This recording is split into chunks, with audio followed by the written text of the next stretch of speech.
LSU Athletics Director Scott Woodward issued the following statement Wednesday on the HBO documentary The Scheme that included audio of a wiretapped phone call with Will Wade.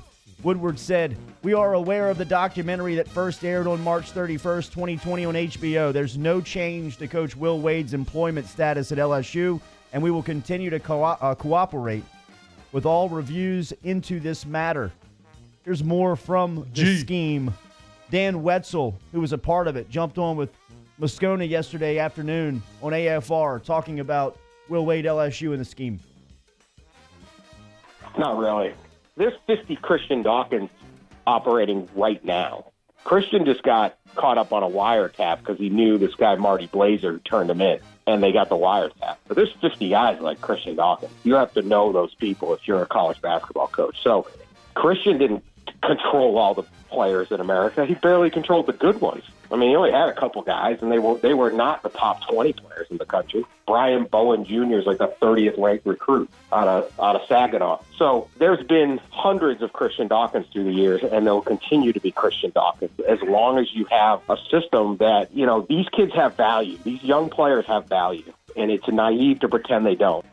I mean, that's one of the crazy aspects about all this is they keep talking about that Bowen cat, and Wetzel's alluding to maybe how low ranked he was. He was commanding $100,000 on the open market. Like, what does a guy like Zion? Not that Zion ever took anything, because I'm sure he did not.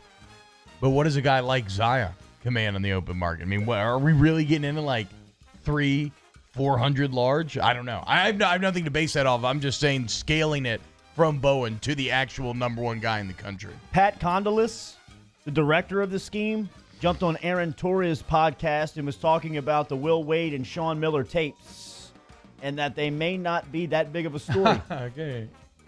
It plays a very small role in the overall story, and I think I even said this yesterday on Twitter to somebody that, you know, one of these delusional fans was like, look, this is one very small piece of the puzzle. You know, the puzzle that we're putting together is a much bigger picture than a couple of wiretap calls with Sean Miller and Will Wade. You know, there's way, way, way more to the story. It's a much bigger story than this. I'm not surprised that that's getting all the attention right now. I'm surprised that nothing else is also being discussed in the story. I mean, Pat, you got to listen to our show. We went in on the FBI for yesterday. We talked about the NCAA creating a black market with these made-up rules of amateurism. But, yeah, I guess that's the kind of messaging he was trying to get across.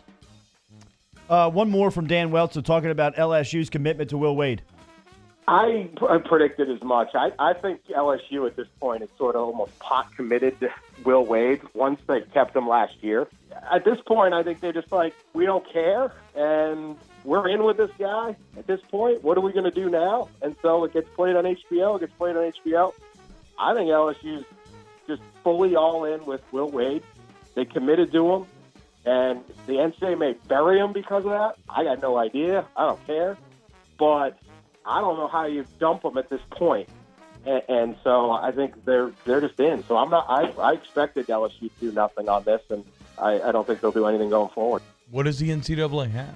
I mean, that's the question. You got to find the smoking NCAA gun. Yesterday. We'll be taking notes watching The Scheme tonight. Yeah, great. Okay, man. Take your notes.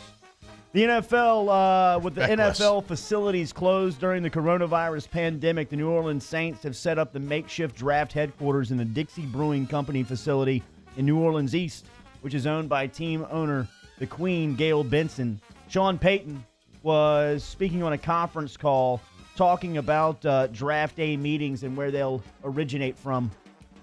Today's our first day back where we're getting started. We're not in the offices. The offices are closed for football business, but we did start our draft meetings today. Those are kind of set up a little differently this year with all of our scouts Skyping in, teleconferencing in. Mickey, myself, Jeff, the position coach, maybe a few others are in a large meeting room spread out with a lot of monitors, with depending on who we're reading, what player group we're reading, different people Skyping in. So we started this morning. This will go on for really the next 11, this will go on till Easter.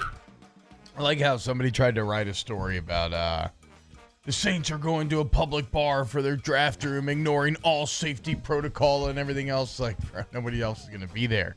It's going to be closed. It's going to be just them One more from Peyton talking about draft day. We're going to be right here. Our plan, we've got the board set up here. This facility is fantastic. If I showed you a picture of the room, it's a big boardroom. It's clean. It's brand new. There's no one out here. We have our board set up. We've got 7 monitors. This is where we're going to be. This is where we're planning on setting up shop for the draft, and we're operating accordingly. One more from across the street. Alvin Gentry was on the Pelicans podcast with Todd Graffinini talking about what it's been like for his roster as the Pelicans have had the time off.